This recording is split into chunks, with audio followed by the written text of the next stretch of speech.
Bax, belə bir xəbər eşidib necə sevincindən atılıb düşməyəsən. Bax, belə bir xəbər eşidib necə dünyanın ən xoşbəxt insanı olmayasan. Bax, belə bir xəbər eşidib necə özünlə qürur duymayasan, özünlə fəxr etməyəsən. Kimsə bunu mənə izah etsin. Biraz əvvəl bir bəy mənə zəng edib, deyir, Sahil bəy, mənim övladım ali məktəbə qəbul imtahanında yüksək bal toplayıb. Buna görə sizə dərin təşəkkürümü bildirirəm. Çünki sizin hekayə terapiya kitabınızı mən övladıma, oğlan övladıma hədiyyə aldım və mənim oğlum dərs oxudu, həm də adam oldu, tərbiyəli adam oldu. Deyir, mənim övladımın pis vərdişləri var idi. Orta məktəbdə oxuyanda siqaret çəkirdi, araq içirdi, avara uşaqlarla oturub dururdu, dərslərini də oxumurdu.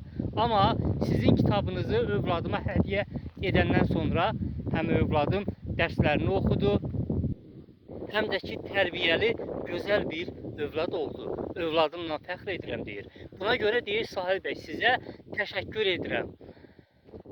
Oy, ay Allah. Belə zənglər eşidəndə, belə xəbər eşidəndə mən də elə bil ki, bax o ali məktəbə qəbul imtahanında yüksək bal toplayan insanlarla yüksək bal toplayıram. Sanki özüm o yüksək nəticəni göstərmişəm. Baxmayaraq ki, özüm də dövlət qulluğuna qəbul imtahanında mümkün 100 baldan 96 bal toplayıb respublika birincisi olmuşam. O yüksək nəticə göstərmə təcrübəm mənim də var. Amma buna baxmayaraq yenə də dostlar, belə xəbər eşidəndə inanın dünyanın ən xoşbəxt insanı oluram mən. Ona görə mən deyirəm ki, bax bu kitabımı mütləq almaq lazımdır. Mütləq. Başımla cavabdeyəm bu kitaba ki, bax başımla, kəlləmlə bu kitaba cavabdeyəm ki, deyim ki, bu kitab deyil, bu kitab böyük bir xəzinədir. Hər tərəfli xəzinədir.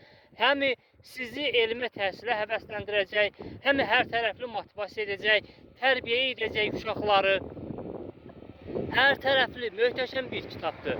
Yəni, bu kitabla bağlı, bilmirəm də hər tərəfli qadınlara, kişilərə, hər tərəfli çox möhtəşəm bir kitabdır. Uşaqlar üçün ümumiyyətlə möhtəşəm bir kitabdır.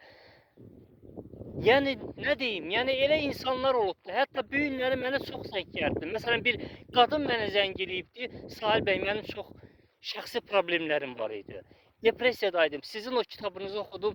Mən əməlli başlı deyir, yenidən özümü yaratdım. Təşəkkür edirəm sizə. Bax, belə şeylər eşidib mən xoşbəxt oluram.